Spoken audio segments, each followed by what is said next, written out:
Merci d'être sur la télévision Labari pour suivre le journal de ce jour, vendredi 26 novembre 2021. Mesdames, Messieurs, bonsoir et bienvenue à tous. La coordination régionale de Niamey du mouvement tournant la page TLP a rendu publique une déclaration ce matin au siège de la Maison du Citoyen. Dans celle-ci, TLP a exprimé sa désolation face à la persistance de la dégradation du système éducatif nigérien. TLP a aussi exigé le départ des forces étrangères qui sont présentes sur le terrain nigérien avant de demander l'ouverture d'une enquête indépendante contre l'ancien président de la République, Issoufou Mahamadou. Tout cela dans ce résumé signé Asma Oseidou et Sardoumi. La situation socio-politique, économique et sécuritaire du pays au centre des préoccupations de la coordination régionale TLP Niamey. Après avoir déploré la dégradation persistante du système éducatif nigérien, la coordination régionale TLP Niamey s'inquiète également de la situation sécuritaire. La coordination régionale TLP Niamey constate avec indignation la détérioration progressive de la situation sécuritaire malgré toutes les mesures prises en vue d'éradiquer cette calamité et la quantité astronomique du budget alloué à la sécurité. Ainsi, depuis 2019, les attaques contre les forces de défense et de sécurité où les civils sont quasiment quotidiennes. On peut rappeler les attaques meurtrières d'Inates, de Chinagoder, Bani Bongou ou encore tout récemment de Bakorat. Depuis le début de l'année 2021, ce sont près de 600 civils et militaires qui ont été assassinés lors des attaques terroristes. Certaines parties du territoire national ne sont plus contrôlées par l'État, au point où les groupes terroristes vont jusqu'à collecter la zakat parmi les populations. Ce qui a sans doute provoqué la migration interne de plus de 95 000 personnes, notamment dans la région de Tillabéri. De plus, du fait de l'insécurité, des agriculteurs ne pouvant plus cultiver dans les bonnes conditions, il y a aujourd'hui près de 600 000 personnes en situation d'insécurité alimentaire. Face à ce bilan catastrophique, indescriptible et inqualifiable, il est force de constater que les solutions proposées par le gouvernement et ses alliés s'avèrent inefficaces. Au regard de tous ces problèmes, la coordination régionale TLP Niamey appelle et exige du gouvernement à allouer plus de fonds pour l'amélioration de l'éducation au Niger et ainsi donner des clés à la future génération pour participer au développement du pays. Exige du gouvernement la libération de tous les prisonniers politiques et d'opinion de l'ère Issoufou, tel que Anas Jibril, arbitrairement détenu depuis le 28 mars 2021. Exige l'ouverture d'une enquête indépendante contre l'ancien président Issoufou Mahamadou, son gouvernement et ses complices pour toutes les malversations financières commises sous son régime. Salue le courage et la détermination du gouvernement malien, des jeunesses maliennes et burkinabés qui mènent des actions pour reprendre en main le destin de leur pays. Invite les députés nigériens à mener un débat patriotique à l'Assemblée nationale pour clarifier et discuter du bien fondé de la présence militaire étrangère au Niger. Exige le retrait pur et simple de toutes les bases étrangères, particulièrement celles françaises, dont la présence encombrante semble plus favoriser l'expansion du terrorisme au Sahel. La coordination régionale tournant la page TLP Niamey a enfin appelé l'ensemble des citoyens nigériens à se mobiliser contre cet état de fait et appuyer ses revendications à travers une marche pacifique qu'il protège organisée le 5 décembre prochain. Merci Asma Oseidou. Un atelier de capitalisation du programme CRS Sanad a ouvert ses travaux ce vendredi à l'hôtel Radisson Blu de Niamey. Cet atelier est organisé par le Haut Commissariat à l'initiative 3N. Les Nigériens nourrissent les Nigériens avec l'appui de l'Union européenne, nous précise Nafissatou Yahya et Aboukar Saleh. Mise en œuvre par le Haut Commissariat à l'initiative 3N et soutenu par l'Union européenne, le programme de contrat de réforme sectorielle SANAD, dont cette cérémonie marque la capitalisation des travaux, vise à contribuer aux objectifs fixés en matière de politique sectorielle, à promouvoir les politiques et réformes sectorielles. En effet, le CRS SANAD a été la première expérience de mise en œuvre d'un programme d'appui budgétaire dans le domaine, après une modalité qui reposait sur l'approche projet.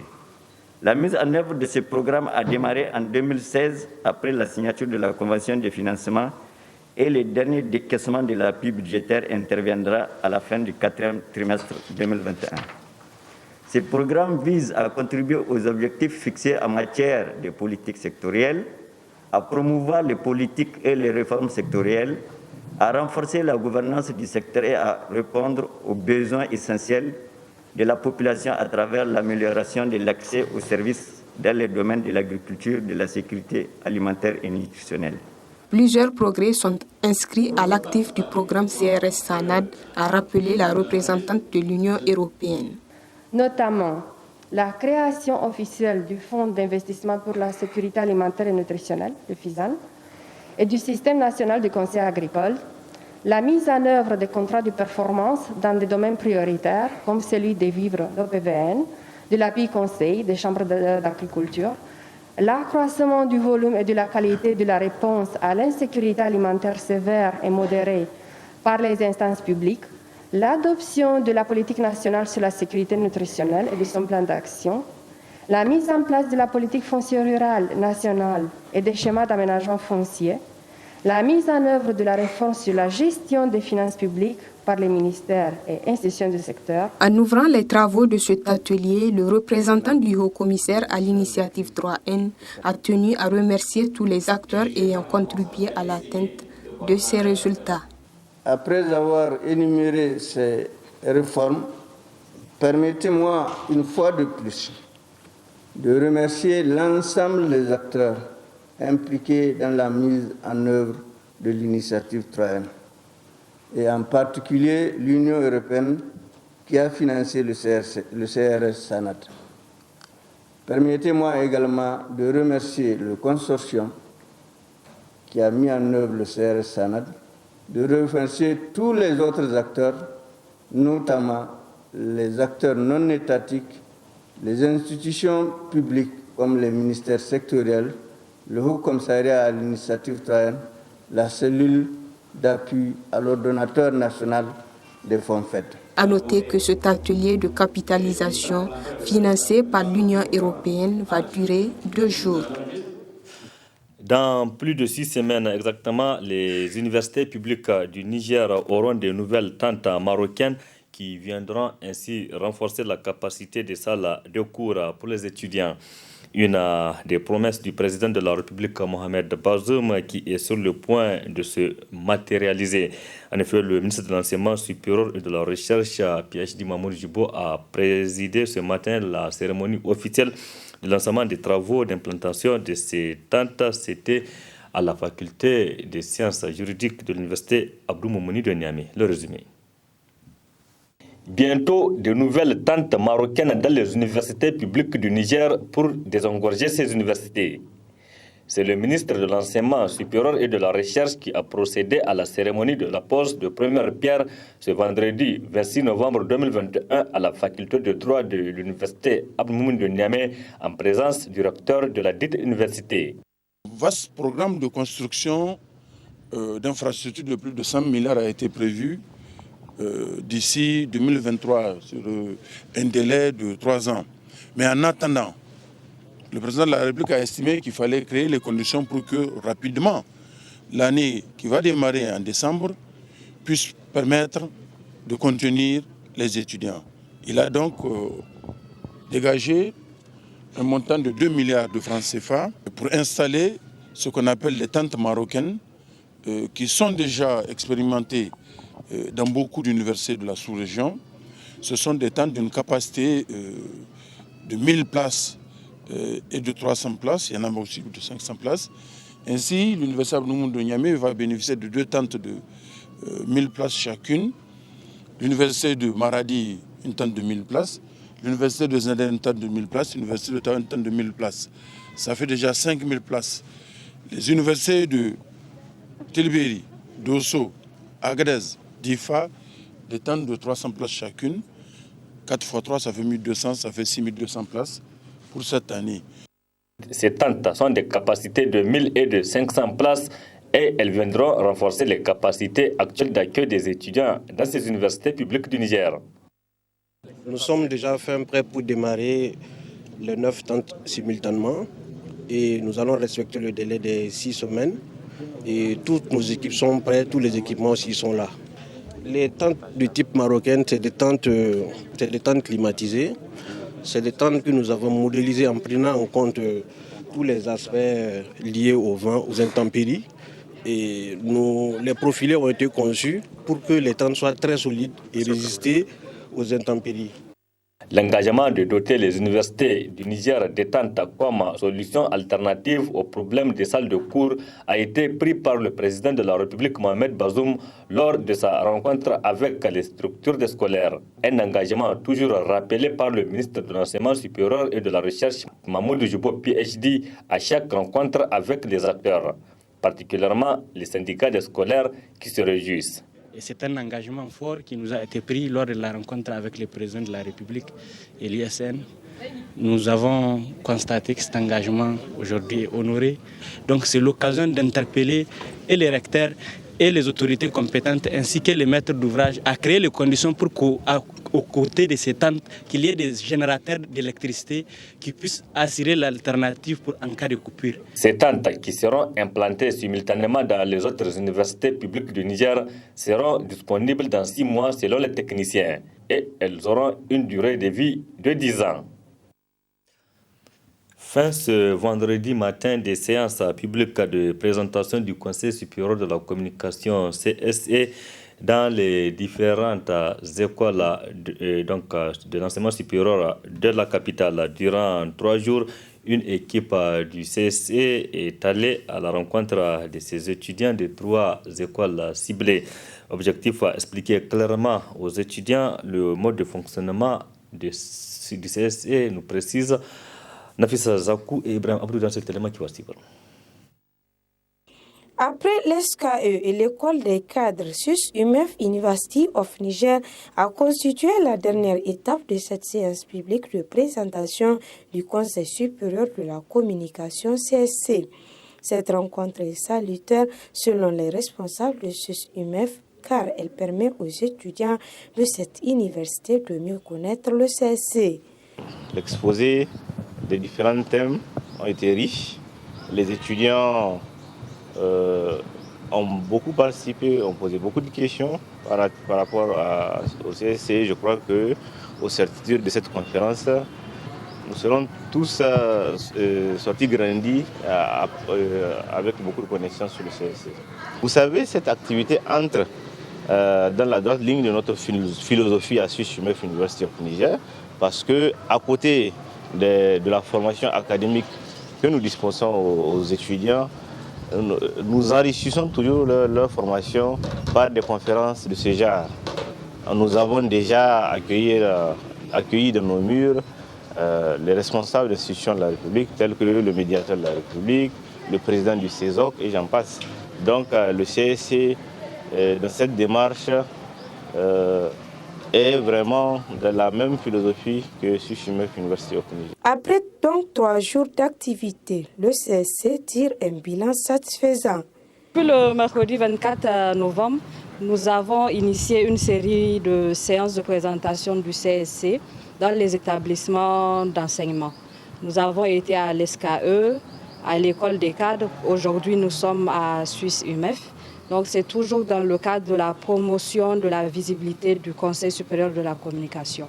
Cette activité, je l'avais dit tantôt, l'objectif était de faire connaître aux étudiants le Conseil supérieur de la communication à travers son historique, son organisation, son fonctionnement, ses attributions et aussi connaître les procédures de saisine du CSC.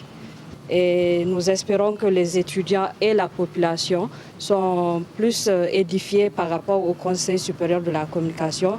Et nous souhaiterons encore continuer cette démarche pour que le CSC soit plus visible, soit mieux connu de tous.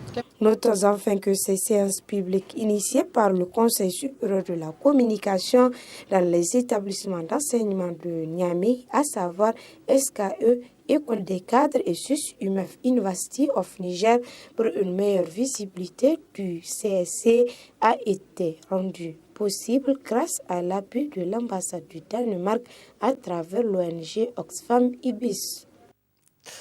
Cérémonie de lancement ce matin des activités entrant dans le cadre de la 12e édition du Salon international de l'artisanat pour la femme, SAFEM. C'est la première dame, Hadiza Bazoum, la marraine du SAFEM, qui a présidé la cérémonie d'ouverture de ce salon qui s'étalera sur 10 jours.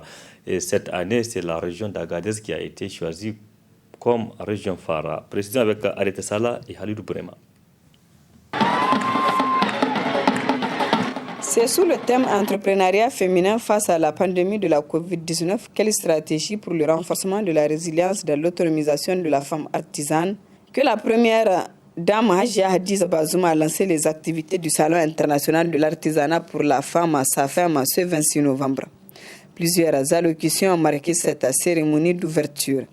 En effet, le gouverneur de la région de Niamey était le premier à prendre la parole pour souhaiter la chaleureuse bienvenue aux invités et aux participants à ce grand rendez-vous qui consacre la promotion de l'artisanat féminin, suivi de celui du gouverneur de la région phare Agadez, qui s'est réjoui pour cet honneur fait à la région.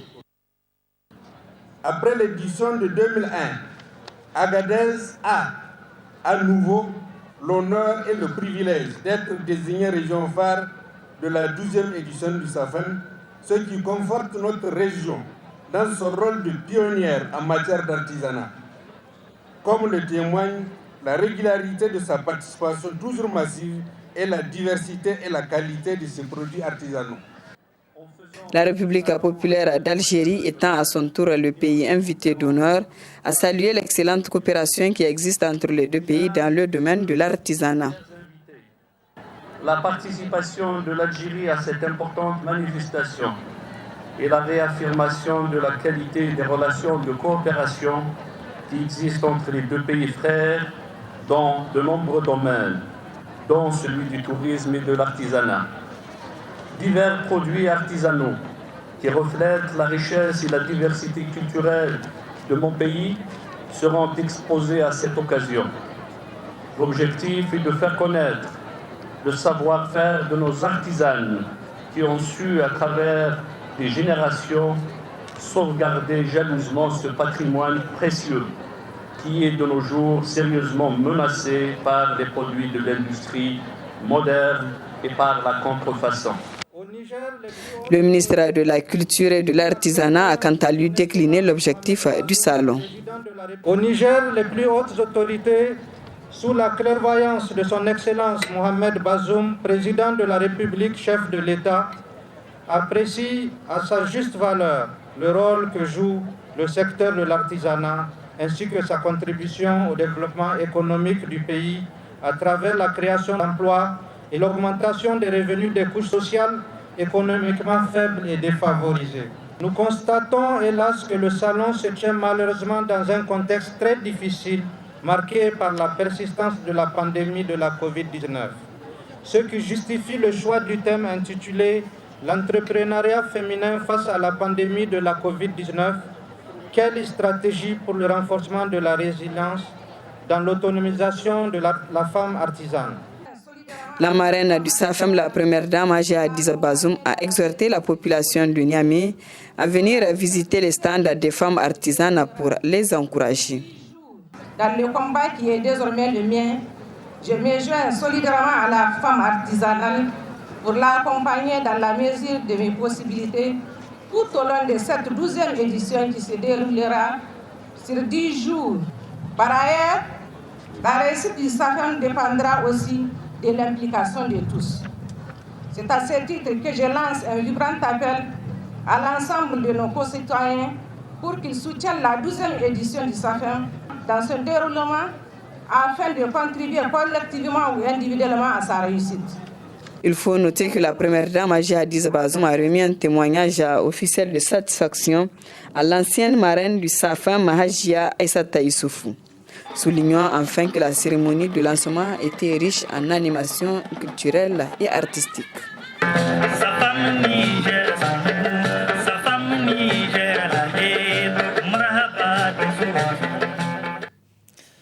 Le réseau des journalistes pour les droits de l'homme RJDH a organisé un concours pour primer les meilleures œuvres journalistiques sur les questions de droits de l'homme. La cérémonie de remise de prix de ce concours s'est déroulée ce matin sous la présidence du président de la Commission nationale des droits humains CNDH. Précision avec Ibrahim Boubacar et Sardouni. La présente activité marque la remise des prix aux lauréats du concours de meilleures œuvres journalistiques. C'est la promotion et la protection des droits humains au Niger. C'est en effet dans le cadre de la mise en œuvre du projet dénommé Promotion d'informations de qualité sur les droits humains au Niger que le réseau des journalistes pour le droit de l'homme RJDH a organisé ces concours. Dans son allocution, le président du dit réseau accède son intervention sur les objectifs visés à travers le du concours. C'est avec un immense plaisir et une fierté que je prends la parole à l'occasion de cette activité qui nous réunit ce matin. Il s'agit de la cérémonie de distinction des meilleures œuvres journalistiques sur la promotion et la protection des droits humains dans notre cher pays, le Niger. En effet, cette activité marque le couronnement d'une série de formations menées par le réseau des journalistes pour les droits de l'homme RJDH dans le cadre du projet Promotion d'informations de qualité sur les droits humains au Niger. Ce concours était ouvert aux journalistes de la presse publique, privée et aux radios communautaires, vise à récompenser non seulement le travail de 3 journalistes en termes de production, articles, production, radio et télé. S'en réjouissant du choix du thème qui cadre parfaitement avec les objectifs de la Commission nationale des droits humains CNDH, le président de la dite institution et parrain de la présente activité n'a pas manqué d'exhorter les RJDH à poursuivre dans cette lancée. Je salue à sa juste valeur le choix éclairé que vous avez fait de la thématique droits de l'homme pour illustrer les nobles objectifs de votre réseau qui a de beaux jours devant lui pour apporter sa contribution au combat salutaire mené pour la promotion et la protection des droits humains au Niger. Cette orientation que vous avez bien voulu donner à votre réseau, qui cadre parfaitement avec les objectifs et missions de la Commission nationale des droits humains, m'a amené à prendre la décision de vous accompagner en acceptant avec beaucoup de plaisir de parrainer la présente cérémonie. Il s'agit du concours des meilleures œuvres journalistiques sur les droits humains organisé par le réseau des journalistes pour les droits de l'homme, RJDH. Nous osons espérer qu'à partir de cette édition, les productions des journalistes seront beaucoup plus axées sur les droits humains, particulièrement le respect de la dignité humaine. Et c'est pourquoi j'invite le réseau des journalistes pour les droits de l'homme et son partenaire à intensifier les formations de qualité afin que dans les rédactions des différents organes de presse, des journalistes spécialisés sur les droits humains soient encouragés. À noter que ce concours qui est à sa première édition et qui joue de l'appui de l'ambassade du Rhum de Danemark à travers Oxfam vise également à récompenser un organe de la presse qui aura fourni tant d'efforts dans la promotion des droits humains au Niger dans la période d'avril à novembre 2021. Mais aucun organe n'a participé au concours et c'est une photo de famille qui a clôturé la cérémonie, donnant ainsi rendez-vous pour la 2e édition. Félicitations donc aux heureux gagnants. Direction Palais des Congrès, à présent, qui a servi de cadre ce matin au démarrage des travaux du 38e séminaire des secrétaires généraux du Comité olympique d'Afrique sous la présidence de l'Association des comités olympiques nationaux d'Afrique. Cette cérémonie a été présidée par le ministre nigérien des Sports, de la Jeunesse et des Sports, compte rendu avec Ismaël Moumouni et Sadouloumi. Unir leurs efforts pour faire gagner l'Afrique, objet de ce 38e séminaire des secrétaires généraux du Comité olympique d'Afrique, après avoir remercié tous ceux qui ont contribué pour que le Niger abrite ces travaux de l'Association des comités olympiques nationaux d'Afrique, ACNOA, qui va durer 3 jours. Le président du comité olympique nigérien dresse les sujets qui seront débattus. Ce forum vous permettra d'échanger, de tirer des conclusions et de faire des recommandations sur des thèmes en relation avec le mouvement olympique africain, le fonctionnement des CNO, la mise en œuvre des programmes de la solidarité olympique, la participation de l'Afrique aux différents Jeux, les activités de Olympe Africa, les questions relatives aux athlètes, le financement du sport, ainsi que d'autres sujets d'intérêt général. Pour le président de l'ACNOA, ces 54 comités demeurent la pierre angulaire de la mise en œuvre de toutes les politiques structurelles de valorisation du sport en Afrique. Les thèmes abordés durant ces 38e travaux se greffent à la thématique centrale suivante. Planification stratégique pour l'amélioration de la gouvernance au sein des CNO, le perfectionnement des athlètes, des entraîneurs et des responsables et l'harmonisation des plans continentaux pour la promotion de l'excellence africaine. Vous l'avez compris, il s'agit de renforcer vos capacités en matière de planification dans le cadre de processus suivants: mise en œuvre, reporting et suivi, ainsi qu'évaluation. Cette revue de vos énormes compétences et connaissances vise à vous outiller au maximum pour les échéances nouvelles et à venir. Nos actions annoncent nos futurs succès. Vous savez tous qu'elles sont nombreuses et qu'elles représentent un véritable challenge pour nous dans le but de donner espoir et vie à la jeunesse africaine. Compte tenu du rôle important que joue le sport pour la jeunesse en vue de promouvoir l'excellence africaine, les autorités nigériennes s'engagent à les accompagner à travers une bonne politique nationale de la jeunesse et des sports. Les sportifs accomplis ne sont plus seulement que des simples compétiteurs de haut niveau. Ils sont aussi érigés en héros nationaux, acclamés, adulés en véritable modèle de réussite au sein de la société, participant ainsi au rayonnement de l'image de marque de notre continent. C'est pourquoi au Niger, Son Excellence le Président de la République privilégie cette conception multidimensionnelle du sport qui allie citoyenneté, santé, rayonnement et développement économique dans son programme de la Renaissance Acte 3, dans lequel un accent particulier a été mis sur la jeunesse et le sport. L'ACNOA dispose également d'un code d'éthique et de déontologie en vue de promouvoir le développement du sport en Afrique et moderniser le management sportif dans l'optique de répondre aux exigences des standards internationaux et faire du continent africain un maillon fort et incontournable du sport dans le monde. Merci Ismaël Moumouni. Point final de cette édition. Merci aussi à vous de l'avoir suivi. Restez en compagnie du programme de la télévision La Barry. Excellente tenue à toutes et à tous et surtout bon début de week-end. Au revoir.